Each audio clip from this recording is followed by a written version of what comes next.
자, 혼합물의 분리 두 번째 A하고 B가 지금 있는데 그 중에서 B 크로마토그래피를 먼저 한번 보도록 할게. 자, 이 크로마토그래피는 용매에 따라서 자, 보통 물을 사용하긴 하지만 물 말고 물에 안 녹는 물질을 사용하기 위해서 다른 용매를 사용할 수도 있다. 자, 용매에 따라서 자, 이 용질이 이동하는 속도가 다른 걸 이용해서 혼합물을 분리하는 방법. 이게 바로 크로마토그래피가 되는 거고, 자, 이 크로마토그래피는 특징이 뭐냐? 아주 적은 양으로도 혼합물을 분리할 수 있다. 그리고 분리 방법도 간단하다. 그래서 보통 색소, 약물 이런 것들을 구별할 때 사용하는 방법이라고 볼 수가 있어.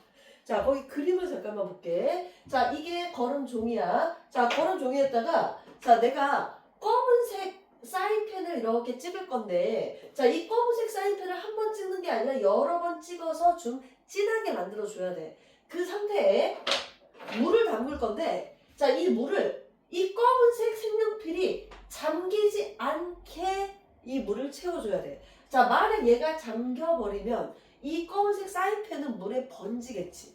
자, 그리고 문제 속에 뭐 이런 것도 나오는데, 자, 유성 사인펜, 수성 사인펜 이런 용어가 나오는데, 자, 유성 사인펜이라는 건 뭐냐면은 물에 녹지 않고 기름에 녹는 사인펜을 얘기하는 거야. 자, 수성 사인펜은 물에 녹는 사인펜을 얘기하는 거야. 자, 둘 중에 어느 걸 사용을 해야 돼?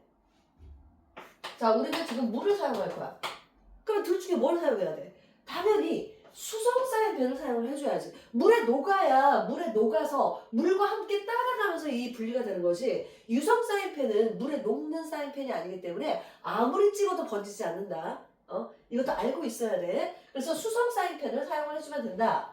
자, 그래서 이 물을 딱 담가놓게 되면, 자, 이 종이가 물을 흡수해서 물이 쫙 이렇게 올라가겠지. 물이 종이를 타고 쫙 올라갈 때, 자, 혼합물이 자, 이런 식으로 좀 분리가 될 거야. 자, 검은색 색연필은 검은색을 묻혀놓은 게 아니라 여러 가지 색깔을 같이 합쳐가지고 검은색을 만들어 놨기 때문에 그때 색소들이 이런 식으로 분리가 될 거야. 자, 그럴 때 이동 속도 차이에 의해서 이렇게 혼합물을 분리할 수 있는 거. 자, 이게 특징이 되는 거고, 자, 얘가 분리가 되면 물은 한 요 정도까지 올라오겠지. 자, 이 실험할 때 조심할 점은 뭐냐? 자, 여기 그림에도 나와 있지만 반드시 뭘 해줘야 된다?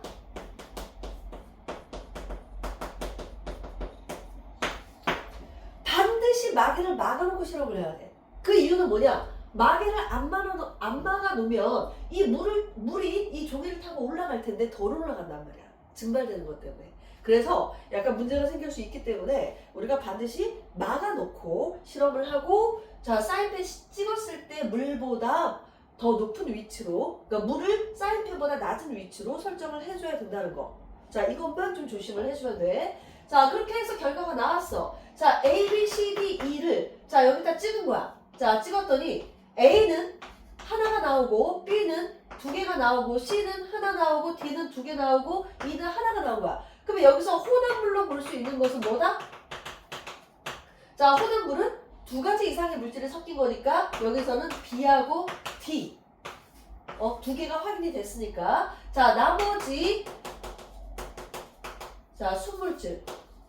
자, 순물질로 볼 수 있는 것은 A, C, E. 왜? 한 가지 물질만 분리가 됐기 때문에. 자, 그렇다고 해서 확실하게 순물질이라고 말을 할 수는 없어. 왜냐면 여기에서 이 물에 녹지 않는 물질도 섞여 있을 수 있기 때문에 우리가 그냥 실험 결과상 하나가 나오면 순물질로 예측이 되는 거고, 두 가지 이상이면 혼합물로 예측을 할 수 있다라고 얘기를 해주면 돼. 그리고 또 하나는 같은 시간당, 봐봐, 이동한 거리가 같은 이런 물질은 같은 물질이야.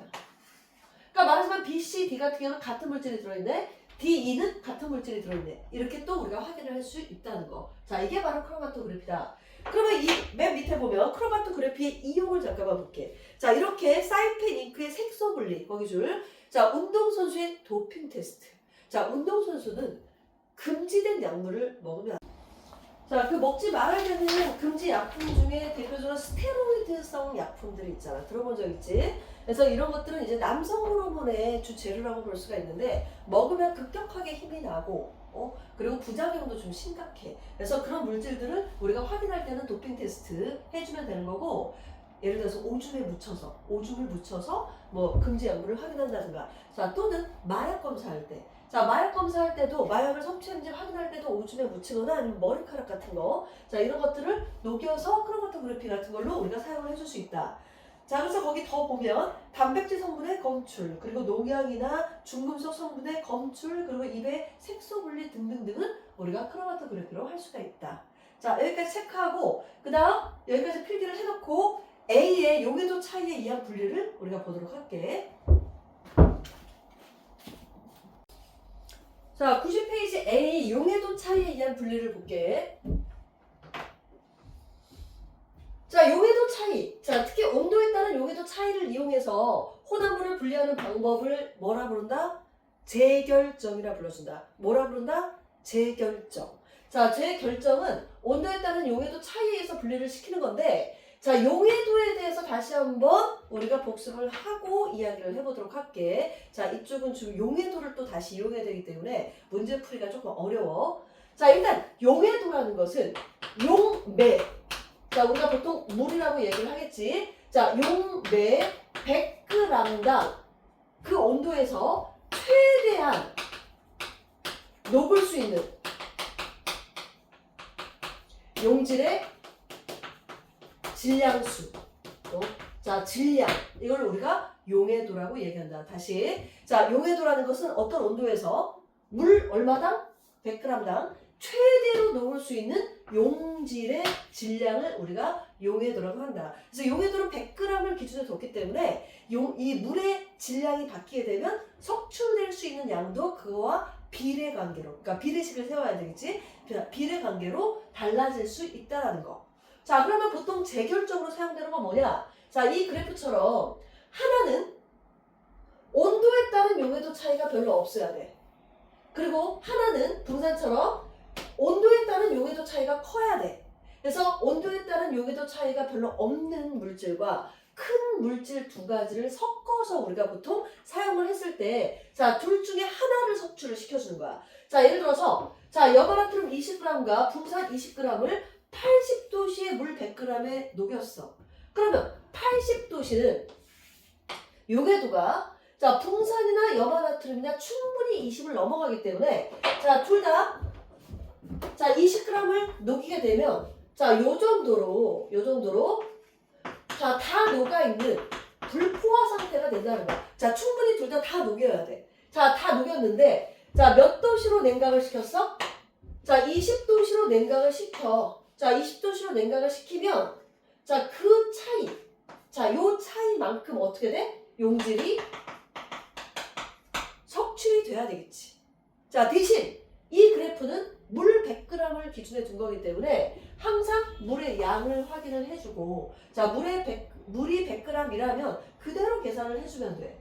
그래서 이 붕산 같은 경우에는 20도씨에 용해도가 5야. 5g밖에 안 녹으니까, 자, 석출되는 물질은 붕산이 되는 거고, 자, 20g 중에서 5g 빼고 15g이 석출이 된다. 그러면 이 석출되는 건 고체로 나오니까 거름 종이로 다시 걸러서 우리가 구별을 해주면 된다는 거. 그리고 또 얘네들을 충분히 녹여서 냉각을 시켜서 또 석출을 시켜. 그래서 이 붕산만 계속 석출을 시키는 거거든. 그러면 여바나트륨과 붕산을 분리시킬 수가 있겠지. 자, 이런 용해도 차이에 의해서 분리하는 방법을 뭐라 부른다? 재결정이라 불러준다. 자, 반드시 익혀놔야 돼. 자, 그 밖에 94페이지를 보면,